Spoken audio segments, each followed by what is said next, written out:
இப்போ நம்ம படவேட்டில் இருக்க சில கோயில்களை தான் பார்க்க போகிறோம். இந்த படவேட்டில் 1008 சிவன் கோயிலும் 108 பெருமாள் கோயிலும் இருந்ததா வரலாறு சொல்லுது. சம்பவராயர்கள் இந்த ஊரை தலைநகராக கொண்டு ஆட்சி செஞ்சாங்க. அவங்க சோழ பேரரசோட கீழே சிற்றரசர்களை ஆட்சி செஞ்சாங்க. இவங்க வீழ்ச்சி அடைந்த பல்லவ அரசோட வழி வந்தவங்க சொல்றாங்க.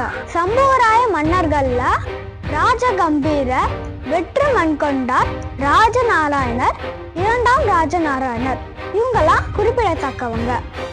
சம்புவராயர் காலத்துல இந்த கோட்டைக்கு வர 2 வழிதான் இருந்தது. ஒன்று சந்த வாசல், இன்னொன்று வழியூர் வாசல்.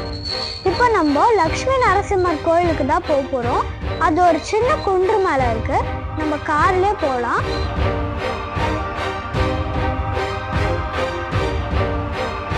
சண்பகா தோப்பு டேம் பார்த்துட்டு வர வழியில லக்ஷ்மி நரசிம்மர் திருக்கோவில் இருக்கு. வாங்க போய் பார்ப்போம்.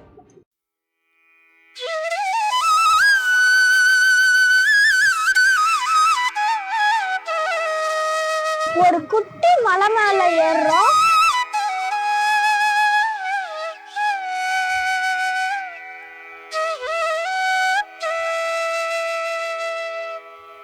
இந்த லக்ஷ்மி நரசிம்மர் கோயிலுக்கு முன்னாடி ஸ்ரீ அஷ்டதிக் ஆஞ்சநேயர் சன்னதி இருக்கு.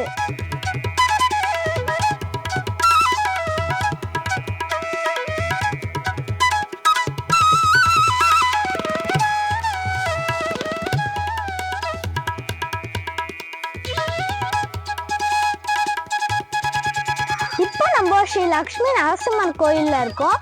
இது வென்று மண் கொண்ட சம்புவராயரால கட்டப்பட்டது. இது இப்ப கட்டினது இல்ல, பழங்காலத்துல கட்டினது. காலப்போக்குல பாழடைஞ்சதுனால பக்தர்கள் எல்லாரும் சேர்ந்து இந்த கோயிலை திருப்பணி செஞ்சு ரெனோவேட் பண்ணியிருக்காங்க. இந்த கோயிலோட சிறப்பு என்னன்னா, மற்ற கோவில்கள் எல்லாம் நரசிம்மரோட லெஃப்ட் ஹேண்ட் சைட்ல தான் லக்ஷ்மி இருப்பாங்க.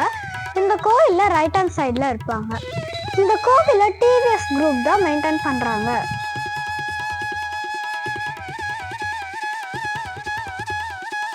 இந்த கோயில்ல இருந்து ஜவ்வாது மலையை பார்க்கிறதுக்கு ரொம்ப அழகா இருக்கும்.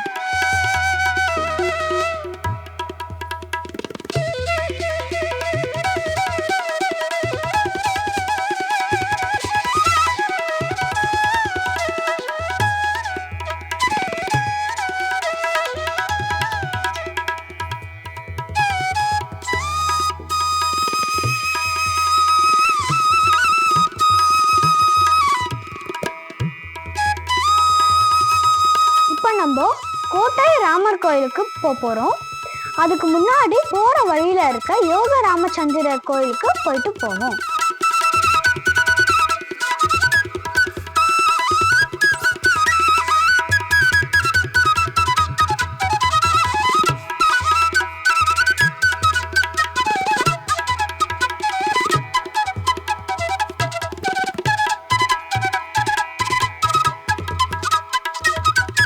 கோவில் 12th செஞ்சுரிக்கு முன்னாடி சம்பவராயர்களால கட்டப்பட்டது.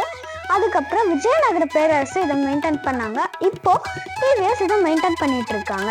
இந்த கோவில ராமர் தன்னோட ரைட் ஹேண்ட்ல சின்ன முத்திரை வச்சு அவரோட ஹார்ட் பக்கத்துல வச்சிருப்பாரு. வேற எந்த கோவிலுமே இப்படி இல்லை. இந்த கோவிலுக்கு வெளியில ஆஞ்சநேயர் சன்னதி இருக்கு. இந்த கோவிலுக்குள்ள செண்பகவல்லி தாயாருக்கு தனி சன்னதியும், விஷ்ணு துர்கை தாயாருக்கு தனி சன்னதியும் இருக்கு. இன்னொரு முக்கியமான விஷயம் என்னன்னா, எல்லா வைஷ்ணவ கோயில்லையும் சொர்க்கவாசல் இருக்கும். இந்த கோவில்ல இல்ல. அதனால வைகுண்ட ஏகாதசி அன்னைக்கு பூஜை மட்டும் செய்வாங்க. ராமர் குரு அம்சமா இருக்கிறதுனால கல்வியிலையும் கலையிலையும் உயர்வதற்கான பிரதான வழிபாட்டு தலமா இந்த கோவில் இருக்கு.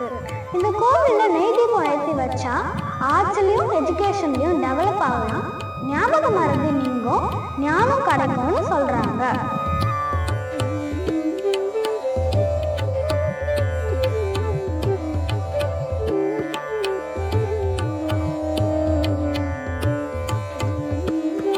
இப்ப நம்ம பெரிய கோட்டை வரதர் கோயிலுக்கு போயிட்டு இருக்கோம். இந்த கோவில் படவேட்டுல வேட்டகிரிபாளையம் அப்படின்ற ஒரு இடத்துல இருக்கு. போற வழியில வயல்வெளிகள், வாழைத்தோப்புன்னு பசுமையா இருக்கு.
ஃபுட்டா கொடுக்குறாங்க.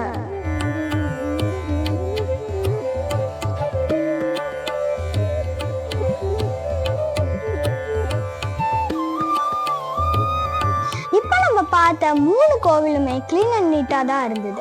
இதை டிவிஎஸ் கம்பெனி தான் மெயின்டைன் பண்றாங்க. இந்த மாதிரி நிறைய கோவில்கள் இருக்கு, ஆனா நம்மளுக்கு அதை பார்க்க டைம் இல்லை. ஃபைனலி ரேணுகா தேவி கோயிலை நோக்கி போலாம்.